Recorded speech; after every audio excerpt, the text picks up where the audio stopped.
నమస్కారం అండి. పాత రోజుల్లో అన్నీ తిని చాలా ఆరోగ్యంగా ఉండేవారు. వాళ్ళకు డైట్ ప్లాన్ అనేది పాతకాలం నుంచి ఒకే రీతిన ఉండడం వల్ల ఆ రీతిలోనే తిని ఆరోగ్యంగా బతికేవాళ్ళు. కానీ ఈ రోజుల్లో రకరకాల డైట్ ప్లాన్లు వచ్చి ఆరోగ్యాన్ని, అందాన్ని ఎత్తుకెళ్తున్నాయి. దాని మీద నేను ఒక చిన్న పద్యం రాశానండి, సీస పద్యం.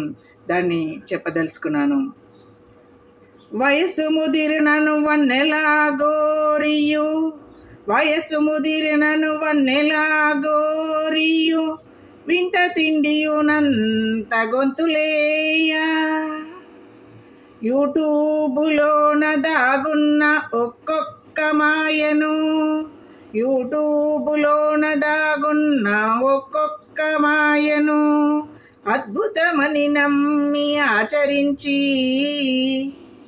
కోటి తీరుల చెప్పు కోటి విషయముల, కోటి తీరుల చెప్పు కోటి విషయముల, పూట పూటన చూసి పోటీ పడుతూ, పూట పూటన చూసి పోటీ పడుతూ, భుజింపు వాడికి పోషణ అందక, నీరసము గల్గి నింగికేగు, నీరసమును గల్గి నింగికేగు.